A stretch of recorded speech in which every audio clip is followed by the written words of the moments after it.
This is a Wild Age Production podcast.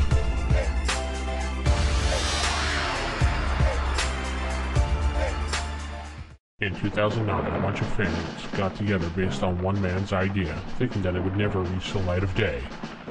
These fans then promptly started recording from their homes each week, bringing you the best of Advanced Dungeons & Dragons First Edition has to offer. If you have a problem, if no one else can help, and if you can call in or email, maybe they can answer your question. The Roll for Initiative podcast.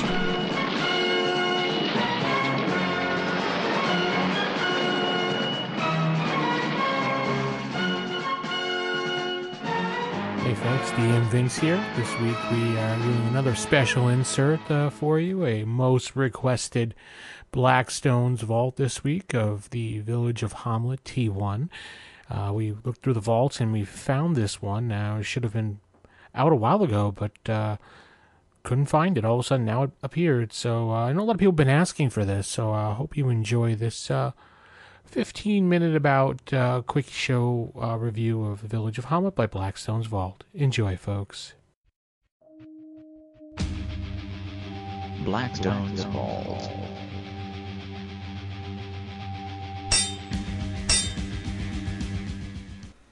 Hello everyone, and welcome to another edition of Blackstone's Vault. I am your host, Blackstone, and this long-awaited issue covers Module T1, The Village of Hamlet. Now, this was published back in 1979. It was by Gary Gygax. It's part of the T series of modules that would eventually become modules, the super module T1 through 4. The Temple of Elemental Evil. But in this case, I'm just covering the first part, the Village of Hamlet. Like I said, it was first published in 1979 under a monochrome cover. The second time it was published was in 1981 with a green background for the cover. As obviously, it was published by TSR Hobbies. The recommended levels are levels 1 through 3, but there might be something about that to where levels 1 through 3 might not be enough, and I'll get into that shortly. But a little bit background about the adventure itself. The location of the Village of Hamlet is in the Vice County of Verberbonk, and that's in the World of Greyhawk setting, and that's Hex 04-98. Now, the basic plot is this. The Village of Hamlet was near the scene of a great battle against the Temple of Elemental Evil. This battle was known as the Battle of Emerity Meadows. Very Tolkienish sounding battle, of course. The evil was defeated and was held in check for many, many years after the battle. But recently, there have been increased amount of bandit attacks around the Village of Hamlet, and the Viscount has asked the venturing party to go and investigate and see what's going on in and around Hamlet and see if there is any substance to the rumors coming out of Hamlet that the possibility of the Temple of Elemental Evil is coming back into power. Now, as far as NPCs, there are many, many in this book, in the module, and I'm only going to cover just a few. One of them is Drew Ashstaff. He's the local druid, and he's a agent for a group of druids out of the Gnarly Wood, who might be a potential ally for the party. There's also Otis, who acts like a slow, dim-witted woodsman, but in reality he is a ranger and he's a operative for the Viscount of Verberbonk. You also have Rufus and Byrne. They're both retired adventurers, and they've accumulated quite a bit of money, and now they spend their lives essentially defending the town. And also you have the town traders who own basically the town general store. Their names are Ranos and Grimag. And those two are actually secret operatives from the Temple of Elemental Evil. And there are many, many more inside the module itself, and there's too many to list here, but some of the key NPCs the party would most likely encounter. Now let's go on to the encounters themselves. You really have two parts. You have the town itself, and then you have the second part, which is the moat house area, which incorporates a dungeon. So the first part, we'll talk about the town. Some of the major areas of the town, you have the Temple of St. Cuthbert, and the head of the temple is the head priest is by the name of Calmert, and more than likely, your adventuring party is going to seek out his aid, his guidance, some healing, maybe some potions to help the party along the way, and potentially maybe, if not hire out, but maybe ask if some of the other lower level clerics could help out the party if adventuring to the moat house. You also have the Mage Tower, which is owned by a mage by the name of Rufus, and he is, quote, his most worshipful mage of Hamlet, which probably gives you a pretty good idea how this mage is. He's very outspoken. I would imagine I would play him as someone who's very loud and somewhat not necessarily boisterous, but very full of himself and doesn't want to be trifled and with any bothered with any sort of other business. By the way, he is an 8th level magic user, but hopefully, if the party would seek his aid, he might be able to help him out to get on his good side. And then there's the one place that everybody loves when they play this module, and that's the Inn of the Welcome Wench. And this inn has many rooms. It has excellent meals.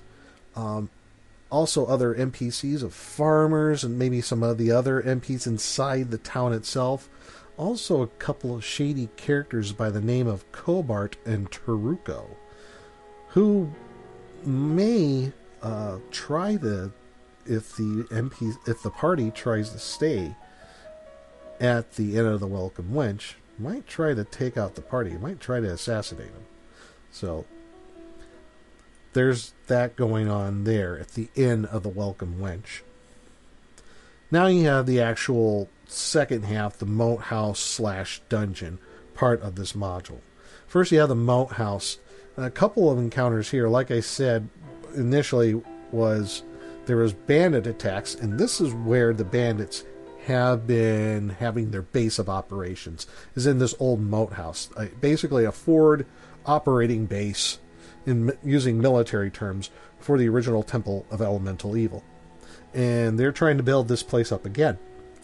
But one of the things that they're doing is the temple is using bandits to help secure this area and raid the surrounding countryside. So there's bandits there. There's also the potential of running into some giant regular creatures, giant frogs, giant spiders, and a giant snake. Then you get to the dungeon level. And when you get there, then you run into some of the more weird, unusual creatures, like, giant-sized animals. You run into possibly a green slime. There's some zombies, some ghouls, I believe also some bugbears, and who is the leader of the moat house, Lareth. He is a cleric from the Temple of Elemental Evil. And that is your dungeon level to the moat house. Now, what's the good stuff to this module? Well, this module, the Temple of Elemental Evil, is, in my opinion, the gold standard when it comes to what I term the base to dungeon design. You have two halves. You have a base of operations, and then you have the dungeon where you're going to go and venturing in. This one really set the whole premise on how to set all that up, how to design that sort of thing. And it's a tried and true thing from then on. It led to other modules like the Sinister Secret of Saltmarsh, Temple against the Cult of the Reptile God, just to name a few. They are all that basic sort of design, and it works very well.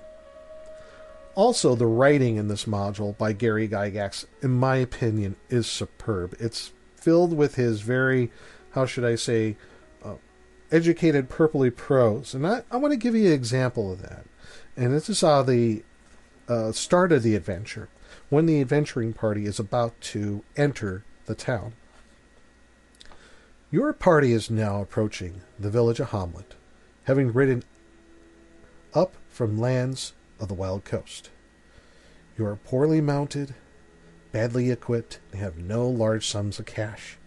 In fact, all you have is what you wear and what you ride, plus the few coins that are hidden in purses and pockets.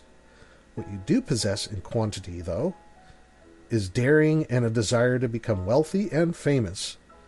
Thus your group comes to Hamlet to learn if it is indeed a place for adventurers to seek their fortunes.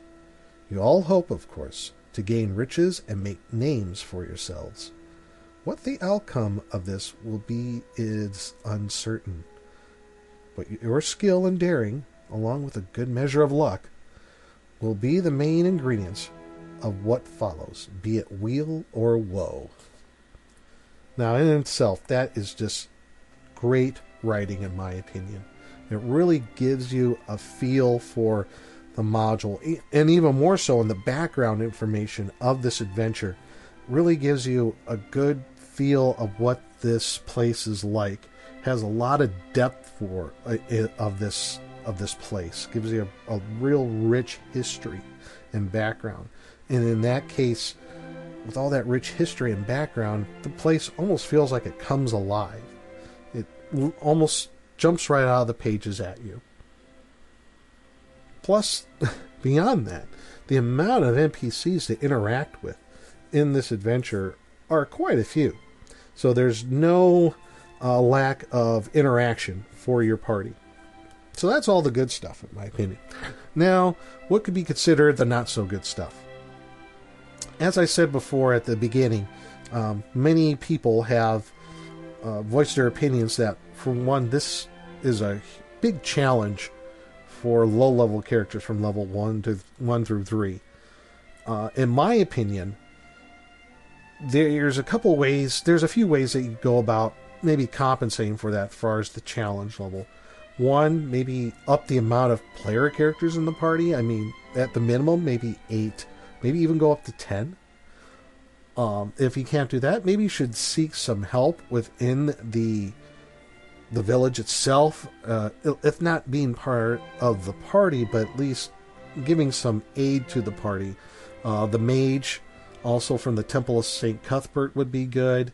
The druid, who lives in the town or on the outskirts of the town, might be of a good ally. Also, just a simple fact of trying to get some hirelings or henchmen along with the party would be a huge boost. One of the other criticisms about this module was it was a long wait just for the rest of the series. It was approximately 6 years from the original publication date of Village of Hamlet from 1979 up to 1985 when the Super module was finally released. So that's a long time to wait for the conclusion of this. And when it came out, there was some mixed reviews on that. I thought it was great, but some people were somewhat underwhelmed. But that's what I'll be covering for the next show. But overall, my opinion, this is a must-have for any DM out there. As I said, this one sets the standard for that base operations to dungeon design that you want for a campaign. And it just works. It's a wonderful formula to have to set up for an adventuring party. Now, you could find this at various places out there on the internet.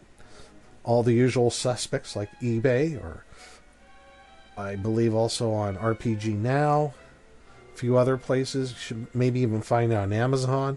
So you could either get older published versions of this, or you could get the PDF of this as well. So that'll conclude my review of the Temple of Elemental Evil. That's next, excuse me. The Village of Hamlet. I'm getting ahead of myself. The next one will be the Temple of Elemental Evil. So until then, this is Blackstone, and may all your hits be crits.